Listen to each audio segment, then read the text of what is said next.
Hello, everybody. Welcome back to another episode of Whispers from the Void. I am one half of your gracious host, Evan. And I am the other half of your gracious host, Phil, Davidas for the Intimates. Thanks for watching this episode, folks. Or listening. I don't know. What. Yeah, watching, listening. Like I didn't even like. I stuttered. Like I didn't remember what I say at the beginning of the videos. Like I just like I froze up. I was like, okay, what do I say now? I was like, oh, this. Holy fuck. It's been a long time, even though it's been like 2 weeks. God damn. Phil? Yeah. How you doing? I'm pretty good. I've been to the gym this week. I've been hitting up like some weight and doing some cardio stuff. So yeah. Doing some gym. Beer? Oh, beer? Yeah, to drink more beer. That's why I go to the gym. What do you have for a beer now? Oh, the beer. Sorry, I was like, what the hell? You grabbed the glass. I mean, yeah, I got a glass, but wait a minute, because but no beer. Oh, there's the fridge. Pick that one. So whatever that one is. We have a 4-pack over there because my dad went to Kahnawake last week. And the thing is, well, he went to a city called SHOUTOUTS, which is like 3 hours from where we live. Like, he went that for job, and I was like, Dad, can you just like pick me up some Kahnawake beer? And he went to Kahnawake, I made an order, and he took the beers. So for this one, I have a special one because I worked on it.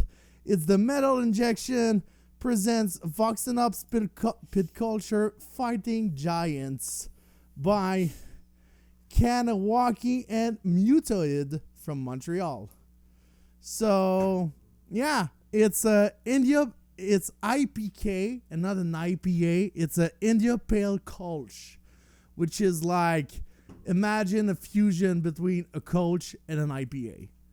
That is simple as that, and I think that is perfect. It's just a perfect beer. It's like you got the style of the IPA that mixed very well with the Kolch. It's not bad like 80-20%. It's very 50% each. It's very good. It's a good balance, and I love this beer. And Drew is fucking awesome, man. Like, Drew what can I tell more? Drew is the man. Drew Stevens, we have to do the collab one day. One day we will. Well, we gave him a name. We gave him a name. The name is in, but I think what are we doing? We're just waiting on availabilities and stuff like that. Yeah, or I think like because every time I see him, I'm like, hey, let's do it. And he's like, oh yeah, we should do it. Like, remind me later, and I forgot. Yeah. So that is also my problem. Like, I'm not the typical guy. I just like, yo, we should do it. Yeah, we're very busy, and Drew is a nice guy, and he's also busy. It's something, yeah, and it's something that we've wanted to do, and it just comes back to whenever Drew can fit in his schedule, I guess. Exactly. That's it. Which really take as long as you want. I don't care. Yeah, takes time. Fucking takes time to brew this beer. You remember when we went to Four Phantoms? Yeah. And so me and Phil had gone to Four Phantoms, and we had met with Drew. Yeah. Another Drew. Drew Phillips. And just Drew Phillips. And he was showing us some of those casks that he had. Yeah. And he's like, oh yeah, we're not going to open these for like a year. Yeah. You gotta love your stuff, man. I mean, it's an art, in a lot of ways. It's not a quick turnaround. I mean, you got to really wait it out. I mean, he's waiting like 1 year. He was waiting 1 year for those casks, but some breweries are waiting like 2, even 3 years for those casks. Yeah. Like they're doing like some blend of imperial stouts and whatever, and like imperial stouts with like a barrel of Widow Jane and some with a barrel of whatever. Like they mix together, they make a blend. They put it again in a barrel for another 3 years. I'm like, what the hell? Like you have so much time on your hands. Yeah, it's very easy to think in the terms of like Anheuser-Busch, where you're like, oh, it's a beer, just fucking brew it and send it out the shelf, dude, you know? Exactly. It doesn't, it just doesn't work like that. No, it doesn't. It's a chemical reaction. And then a lot of the stuff, especially now, dude, a lot of the stuff that everybody's trying to make, because you have to be the next big thing in the market, or you're always trying to improve on yourself. And there's a lot of competition. These breweries are just out here just chemming up the craziest things. I mean, coming up with like the craziest ideas, or doing all sorts of different, who would have thought that you would be blending Kolch and IPAs and stuff. 2 very different styles. And also 2 just kind of just making it happen. And also like 2 breweries that are not very different, but doesn't have like the same mentality in a way. Like what they have in common is like they don't distribute a lot everywhere in Quebec. That's like the one thing in common, but the rest is like Mutoide is like very old styles. Like they're not styles like double IPAs and triple IPAs and like New England IPAs. They don't do that. What they do mostly is like they do like, I don't know, brown beer, old English beer, Italian pills, Mexican pills. Like they do like what is not like typical when you talk about craft beer. When you talk about craft beer, you talk about IPAs, you talk about stouts. Well, they don't do that. They don't do that. They do like exactly the opposite. And they are also a metal brewery, which is fucking awesome. So you go there, you listen to metal, you drink beer while listening to metal, and that is fun. That is a fun brewery. And Kahnawake is a little bit more family friendly, which is cool. They do everything, but every genre, like every style. Like they go from IPAs and stout to Kolch to ESB, extra special bitter. I'm like, yeah, and they are doing it good. Like, and we are talking a lot about Drew, but the other brewers that are helping him, god damn, they are fucking good. They're so good. So yeah. Well, and I have a beer from Exhibit A, Hair Razor, Hazy Double IPA, Double India Pale Ale. That's great. Still my favorite beer, I think. It's easily my top 3. But it's hard for me to find now. I used to be able to find it a lot easier. But for some reason, it's just harder to find. So I think by virtue of rarity, it is a lot more of my favorite. But I love it. That's great. I've had it on this podcast before. I know it's probably been a long fucking time. But they're a brewery in Framingham. So what else is cool about this beer is... Did I just read it real quick? I have to remember. So each case of Hair Razor supports over 30 square feet of local farmland. You know, a lot of the time, these breweries end up being direct connections for farmers and a lot of local businesses and stuff like that. local artists too. You know, all the can designs are typically local artists. So, I mean, it's beer with a good cause. And it tastes awesome. So. The anime wow just spoke. But yeah. As you guys can see behind me, I'm sort of getting my shit back together. Every time I die, my wife, at least you have this one. My wife said I could have one. I said, that one. And also, this one is not too, like, extreme. It's not like me with, like, necrotic garbies and red and aborted. It's like, every time I die is great. I'll be fair. I have to talk about something about Every Time I Die. When I learned they disbanded and, like, made the other bands, I went back listening to Every Time I Die, and I'll be honest, Radical, the last album they released, it's a banger. I love this album so much. I think my favorite song on that album is Postboredom. Postboredom is like so insane. I love, and like just the bass at the beginning, like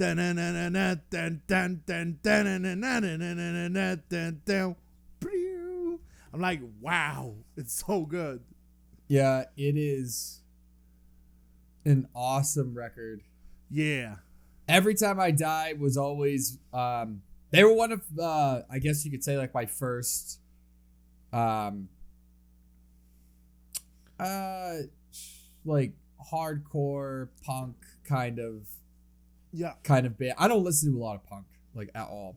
They were about as close as I ever got. And that's not saying much because they're really sort of, I've always felt that they're just like their own entity. Like I never really felt like I could ever pin them down. A band like Moontooth is kind of like that too. Like I've always felt like they were just like their own thing.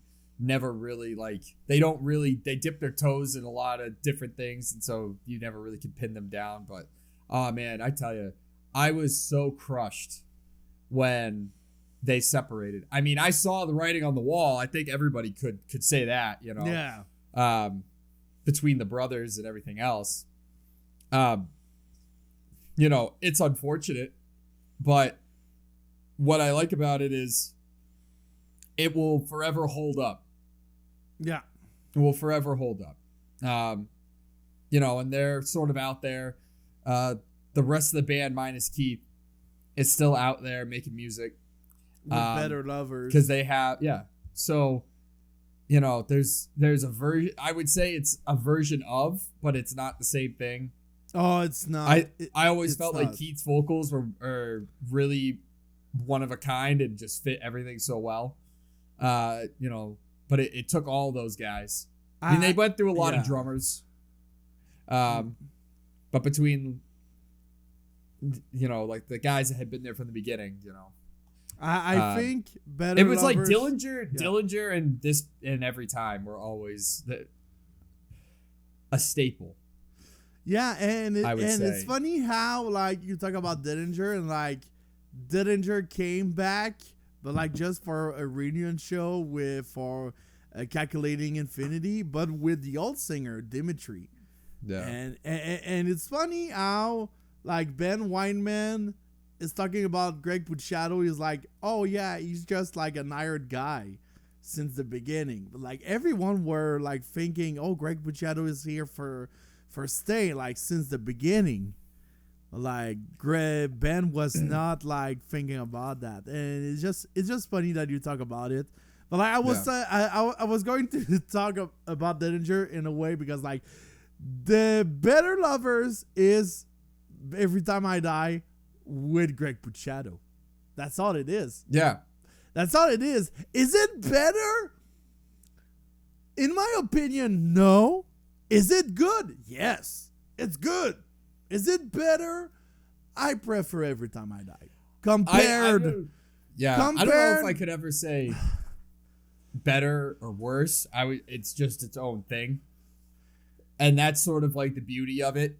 Yeah. I can't compare it. Like I would never compare like Dillinger and Every Time.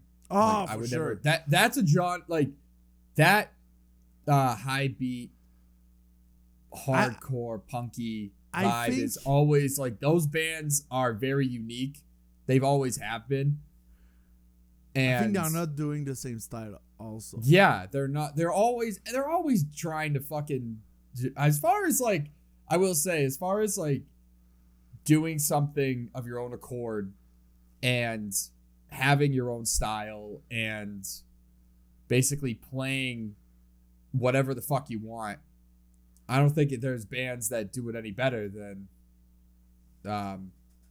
those kinds of bands. Yeah, for sure. For sure, I completely agree. And also, like, I don't even know what to call them. You were talking about, like, Every Time I Die, Dillinger, like, you cannot compare them. For sure you can't. Like, they are not doing the same thing. You can compare, for example, Converge, the old stuff of Converge with Dillinger, for sure. The new stuff of Converge is very weird, so I'm not sure you can compare it. Yeah. If you have to compare something recent with Dillinger, I would say Colors Dale Boys. I think they are like the nearest thing you can compare to Dillinger. And I think if you compare Dillinger and Colors Dale Boys, I love Dillinger. They are the best for me. Colors Dale Boys are just like punching the place of Dillinger. They are fucking good as fuck. I love it. I love Colors. Yeah. I think they're very interesting musically, and yeah, it's not a shout out. It is not. It's just like I love Colors Dale Boys. They're great, but yeah, Dillinger. Yeah, we were just like going around Dillinger and every time. Anyway, but yeah, so things are coming together. I got all my beers and shit. My featured cans and featured beers, things like that. I just came back from Miami. Was at a bachelor party. Tell us about it, Dexter. That was like being in a completely different country for me. That was wild. The only thing I can relate about Miami is the TV show Dexter. Do you know Dexter? I do. Well, Dexter, it was in Miami, so that's the only thing I know, really. We kept driving around, and one of my buddies was like, bring us to Dexter's boat. Yeah, you need Dexter's the entire boat. Time. I mean, you should have, like, recreate, like, the scene where Dexter is just, like, driving. It's like, yeah, every time is the same thing. It's all, yeah. So it's like, it's all clubs and stuff, and, like my friends are more into that. Yeah. This group of friends is way more into that than I am right now. I just don't care. So we had fun with it. We went to a couple different spots. Yeah. Drank a fuck ton. Watched the Super Bowl, and we went to a Celtics game because they played the Heat while we were down there. Ooh. I saw one guy with a Baroness shirt. Oh, yes. And, dude, I looked at him and I was like, hell yeah, brother. And he gives me the fucking biggest stink eye, dude. Just kept walking. Oh, I was like, you're not like, nice. He has no idea what I'm talking about. You fan of Baroness who was at Miami and looked at my friend Evan in his eyes. It was like one of those indie merch t-shirts. You know what I mean? Yeah. It wasn't like a tour t-shirt or like anything like that. So I don't know. Maybe he's not quite there yet. Yeah. He saw it on sale. He was like, fuck it. He's not at the same level than us. He's like, not. The Red Album is the best. And then he just bought it. You don't know what is the best, fool. No, I know you love the Red Album. I know it. I'm a fan of the blue one. I love the blue one. The blue one is great. But I'll be honest, Stone, like I did it in my shout out last episode, but Stone is fucking good, man. For sure. It's not the same than the old Baroness. For sure. Like, now we are in a new era. But I think it sounds good. So why do you think they did that? they did the album like they did. Yeah. Why did they change? It's not like they had to. I think they changed because they just wanted to. I think they did not like they were not obliged to do it, but they did because I think they wanted to explore something else. And also I think the change of lineup is making a difference. I'll be honest, I think like if you have to bring back like Pete Adams, for example, in the band instead of Gina Gleason and doing Stone, I'm not sure it would sound the same. I think Gina Gleason is playing a good part in Golden Grey and Stone as a guitarist and as a singer because she's doing some backup vocals with John. And I think I would love to have a full song with her on vocals.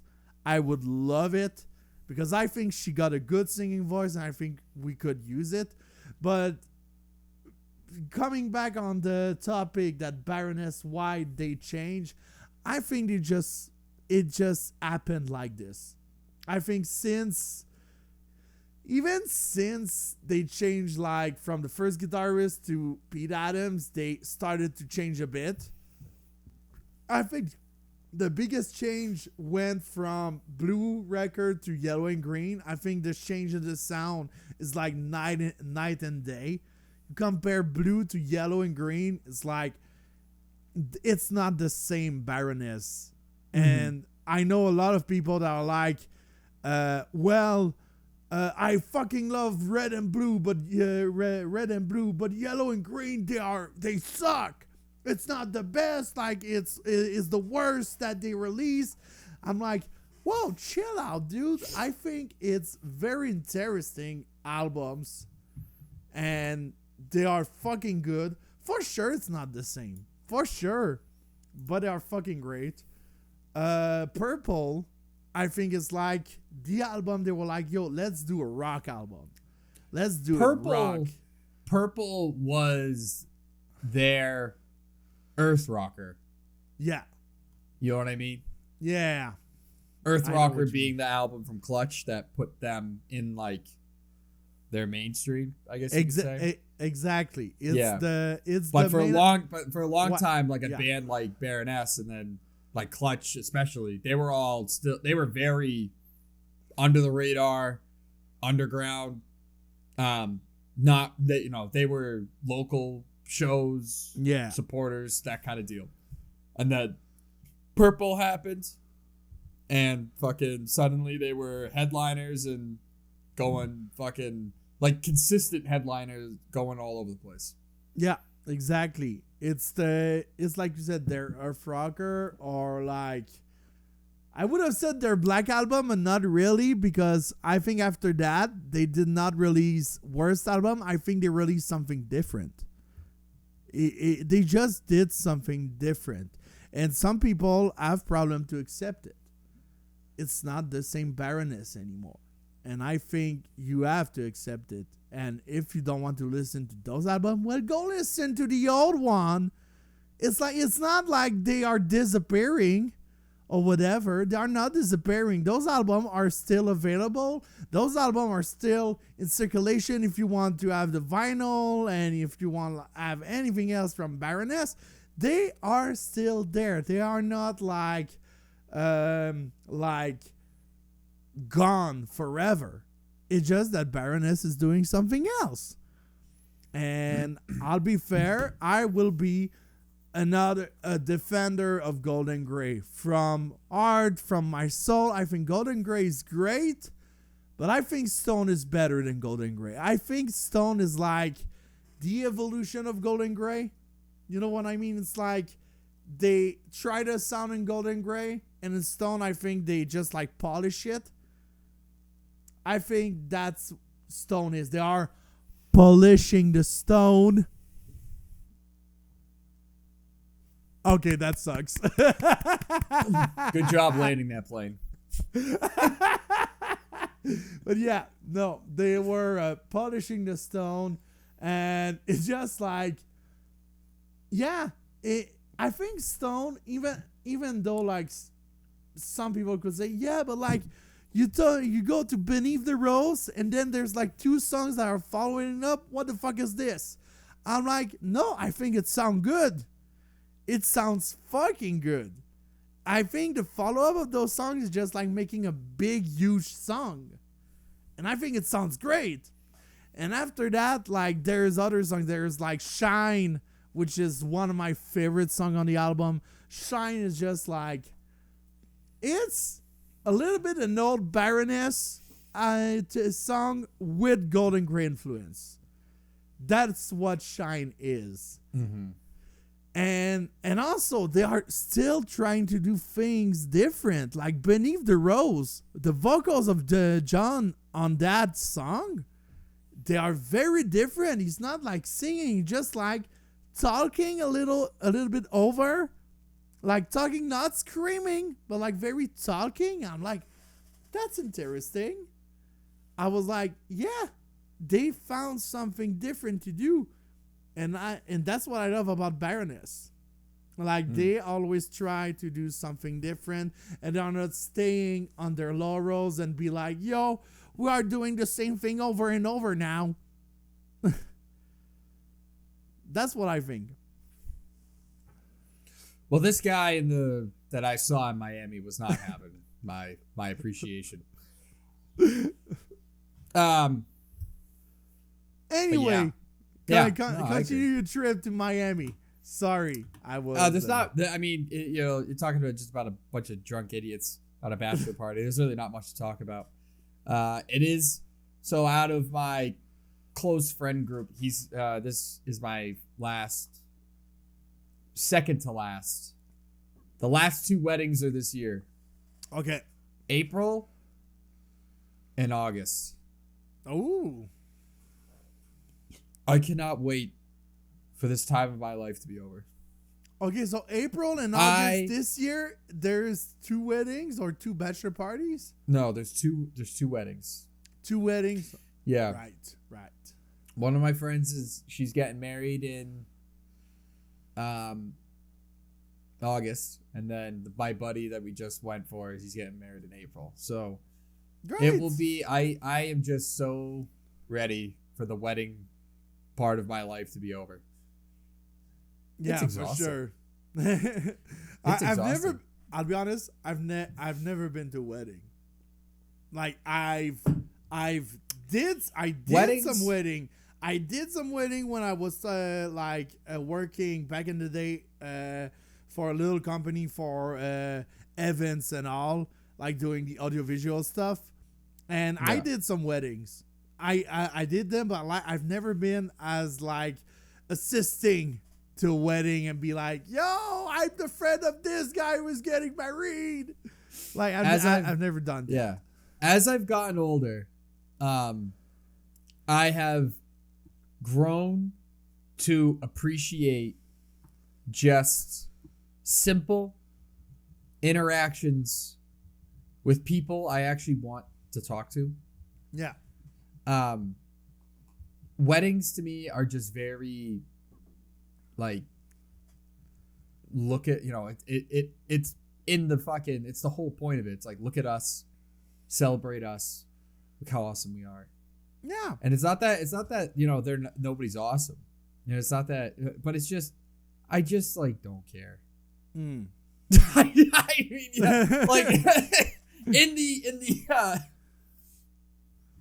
in the idea that it's all this one big day and stuff like that. Like my wedding was very much we had a backyard wedding and stuff like that, but that was because of COVID. But like our wedding was going to be like this grandstanding fucking thing with like a horse-drawn carriage and all this other stuff that I was going to have to pay for. And I'm so glad we didn't do it because I ended up having a fucking blast just in the backyard of my parents' house. And I think I feel like as like that's sort of the thing. It's like everybody goes in and it's a high stressful day and you got to talk to everybody and it's people you normally don't really care to talk to and you're just there. And I just the best part about any wedding is just getting to the after party and just Like that's when the fun. Like that's where I feel like if everybody just had a party, fuck the ceremony. I don't need to be there for the ceremony. I'm a big believer. I don't need to be there. You guys do your thing. Go off in the distance. Fucking have your moment. Come back when you want like shots to the face and beers. Yeah. And I mean, crazy mixed drinks. Like come back when you're ready for the party. I don't need to be at the ceremony. You know, there's another thing, and what I think could be interesting to do at a wedding, and like, I would love that it happens to me if I get married one day, but I'm like, I would love to do like a fun ceremony. You gotta, but like not the ceremony, not ceremony like, and you, Mrs. Na, do you want to take Mister for your husband? And I'm like, no, I want to have fun. I want to do a game. Like, your answer is based on your D20. Oh man, you will. She's got +4 charisma. +4 charisma. Plus 10 intelligence. It's natural one in charisma. She failed the perception check at the beginning, and now she's got to contest with.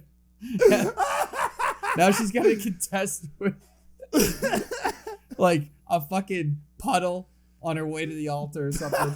And then she gets up there, and then she needs at least a 10 to pass on. And she fucking rolls a 9. Oh god. Oh damn. Yeah. Fucking rolls a 9, and then she's screwed.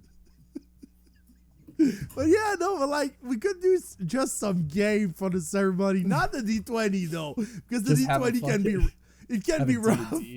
It can be rough for D&D if you put like all the rules and you're like, like you put a natural one when you say, do you want to have this guy for husband, and like natural one is like, nope.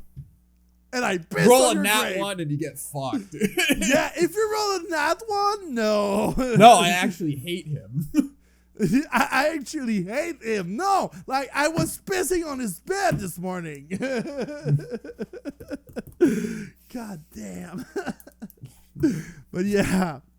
No, but like I would love to have fun. Like something funny, and like having like the ceremony guy, but like not just one that is come from the church and all. Like I want someone funny, like one of my family. Hell, I want you to be the master of ceremony and be like, I don't talk French. I don't care. I'll do the entire ceremony, and no one will know what the fuck's going on because nobody. No. We get someone to do it in English. No, we get you doing it. And we got a translator. And you just say bullshit over bullshit. I'm gonna make him say the most craziest things. And watch everybody else in the fucking crowd just be like, "What the fuck? What the? No, because it's French. And we're like, "Qu'est-ce qui se passe, tabarnak?" Like, what the fuck is going on? What the fuck is going on, tabarnak? Nah, it would be fucking nuts. Dude, that would be fucking nuts. Like, but honestly, if I get married, you're invited. You're invited for sure. For sure you are. Like, I will pay your tickets for your plane. I don't care. You come. Oh, fucking weddings, dude. I will try to get Jerry to come. The 2 Jerrys. I don't care. I want the both. 2 Jerrys. I want both. I want West Coast and I want Texas. Well, yeah, we'll just do a big Vox&Hops wedding. Yeah, like, I don't care. Like, you're all my family. And I'm like, my family has to be there. And like, if you can, that's fine. I'll be a little bit disappointed, but that's fine. But you are my family now. And I'm just like, I would not, like, have the best time without my family. So, yeah. I'm rolling in with a skin suit. Oh, yes. Just fucking like 16 beers strapped to my chest. No, I have better. You get you get a blue suit, like those skin suit, like blue. You say, "I'm Sonic," and you just roll. Or you do something just for my pleasure. You get disguised or cosplayed as a character of JoJo.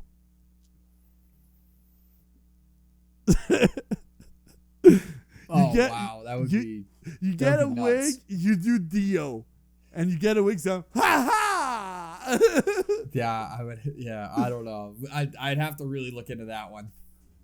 Yeah, but That's a tall order. Yeah, I know that's a tall order. Or we get AJ to do Dio and you do the world. We could. No, but like anything. Look, anything's doable. Or I just show up as Mario. Because I think AJ could be very funny, like just doing like the mannerisms of Dio. That could be funny. Why not? An all Dio wedding. It's your wedding, dude. Whatever you want to do. I mean, oh no, but like, dude, we're talking about Dio. Shit. I don't have it. Do I have it?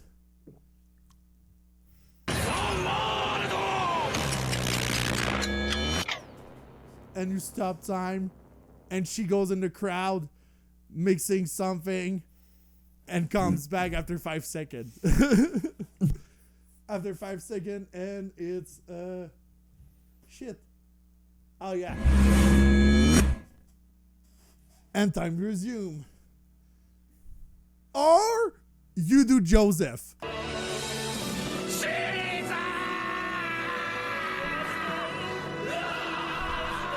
I think never saw JoJo. Have you? I've seen it. You seen it? I had, but like it was like one of those one-time deals. Oh, okay. So and I don't think I got very far. I'm not a fan of the animation. Yeah, I can understand. I'm not a fan of the animation, so I can understand. I couldn't get into it. I can understand. It was like it's like that with a few stuff. Like the new Castlevania series. I haven't watched it a lot. Yeah, so they switched it up. I'm just not a fan. I'm not into it. I like the older. I liked the guys that were doing it before. I thought that they were better. Attack on Titan was the same thing. It's like I watched that religiously all the way up till like the newer season. Oh, okay. With the Mappa. No, they changed it. Now it's just like The Mappa era was pretty interesting. For sure, they had a big change, and for sure, it's not like the first season. But yeah, for me, like it was there. I was like watching for the story mostly, and also how to see Eren just going nuts and doing like shit thing, like just doing a fucking genocide. I'm just like, what the hell? Yeah, it was a very crazy twist. I mean, I appreciate it. The story I thought wasn't too bad. I just didn't like the way it wasn't bad, but like have you saw the finale? No, it drove me away, so I haven't. Oh, okay. So I won't go in the spoiler zone. I know what happens. Okay. I know what happens. I had to. So I figured I did kind of skip around, just so I could. It's just how do you like? It's very. I know it's very hard to just cap something off. Yeah. Like look at like Game of Thrones when the final season came out and everybody was so pissed off. But it's like, what do you do? Like, how do you like? There's no perfect end. All right, how about this? Lord of the Rings. Yeah, the trilogy. That ended, in my mind, that ended perfect. The end of the third movie, Frodo and goes away with Bilbo and the elves. They go across the sea. They're going home. He gets to go to the elf kingdom, and fucking live happily forever after. The other hobbits go back. Sam has a family. You know, they move like that. To me, as far as that was more cinema, because obviously the stories continue in different degrees, but yeah, like that.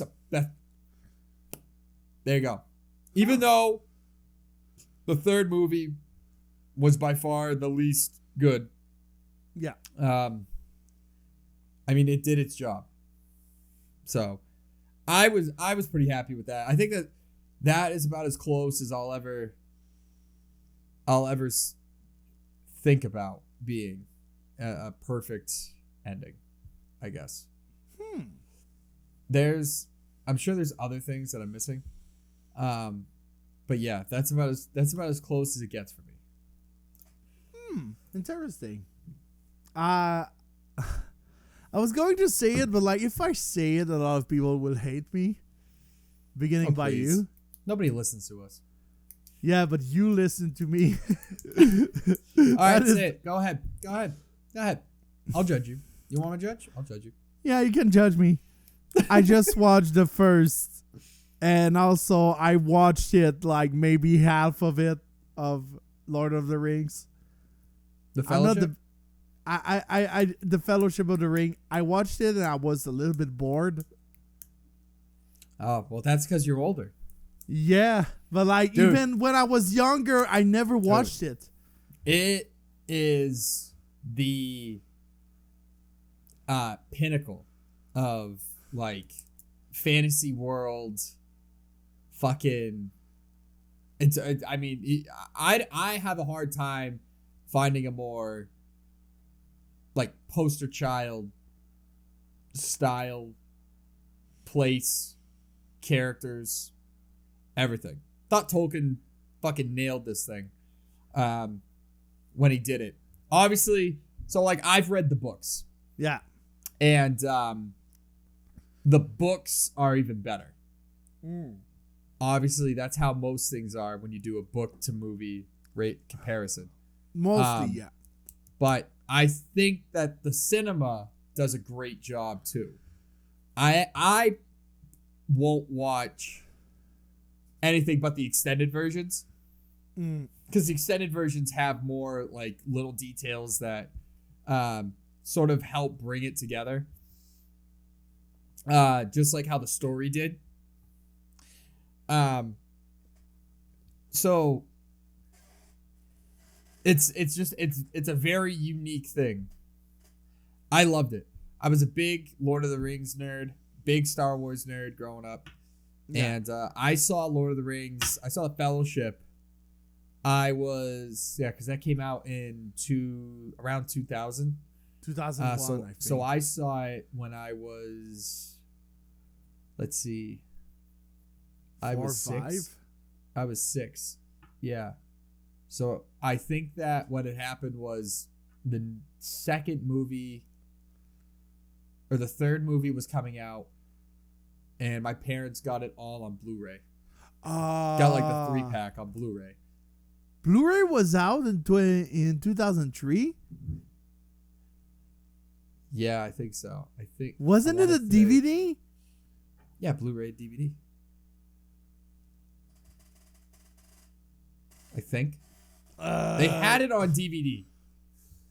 I might be wrong about the Bluray, but they did have it. They did have it on. Yeah, DVD. Yeah, DVD. I can believe, but like not because I watched it in our living room.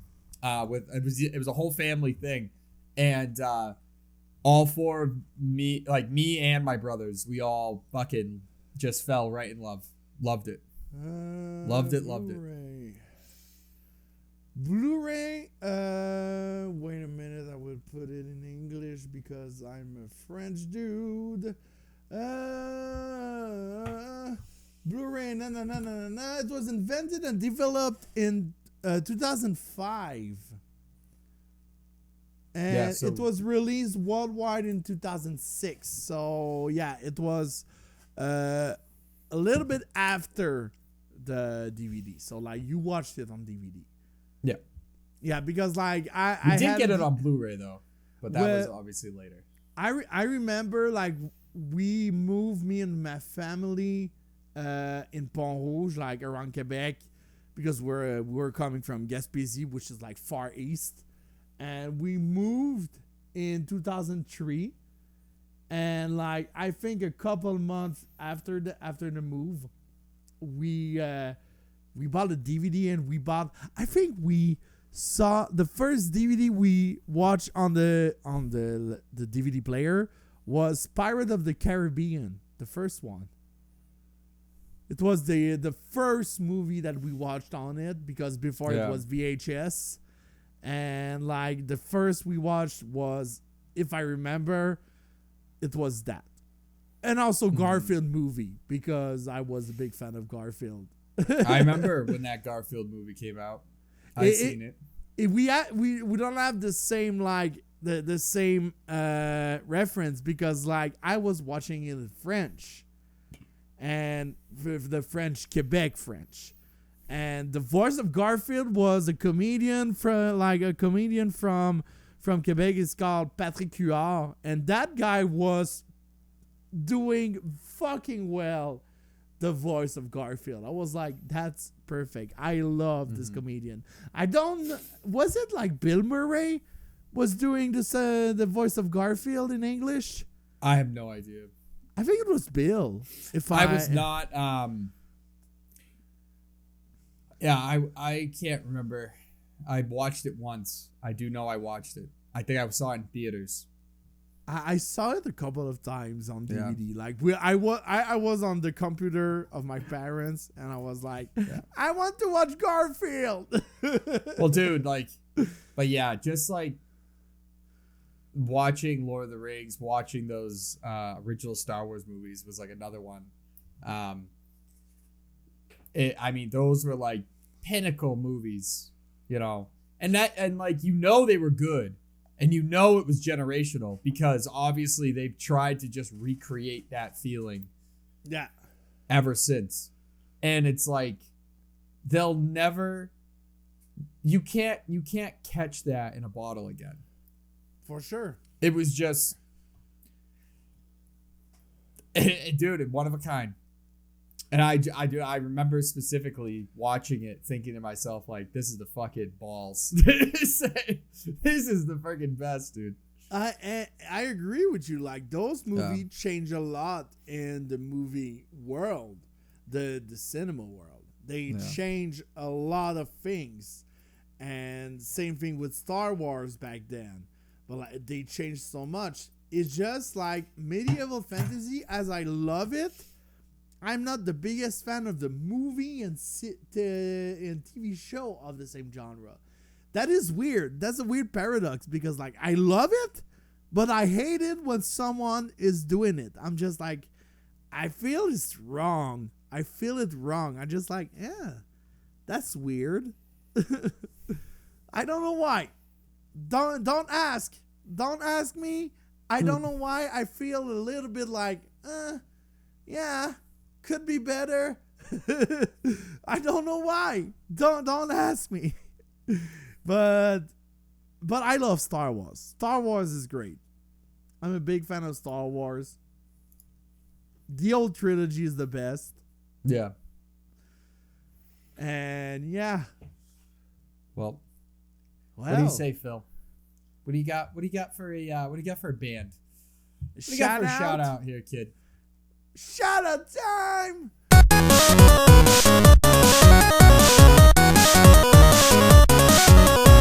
The shout out, it's simple. It's Dissimulator from Montreal, which is the band of the drummer from Beyond Creation and Catalyst, Philippe Boucher. That's his band. This band is like very death metal,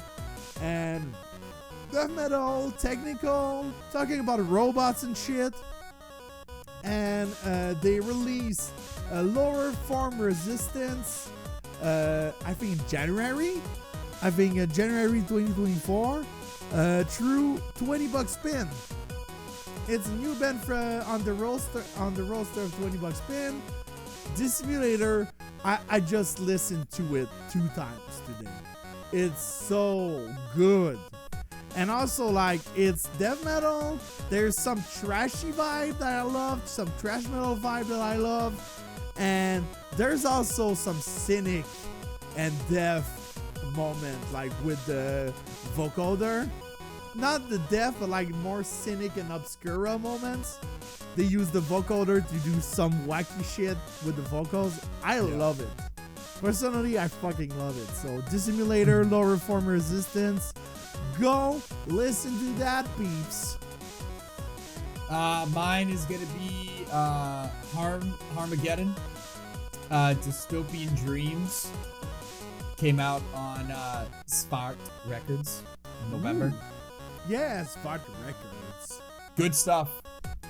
Good stuff. Thrashy, death metal, brutal.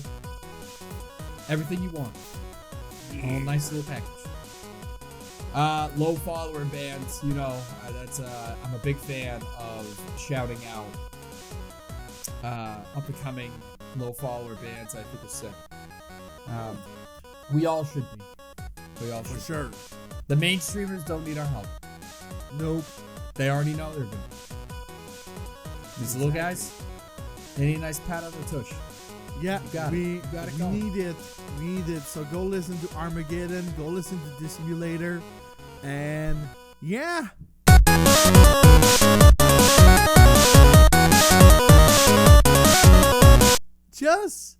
Just do it. Make your dreams come true. Do it. Remember, do not invite anyone to your wedding. Just invite them to the party. Exactly. And if you see someone that got a Baroness shirt and that is doing like the sad face emoji on the angry face emoji when you say, oh, you love Baroness? Well, don't talk to them anymore because they are not real fans. Really calling that guy out. All right, guys. This has been Whispers from the Void. Next episode, we're back in the saddle. Yeah. We got a guest. Yeah. You guys will like it. Yeah. I guarantee it. All right. This has been Whispers from the Void. I'm Evan. And I'm Phil. And see you on the next one. Cheers. It was a sucky ending.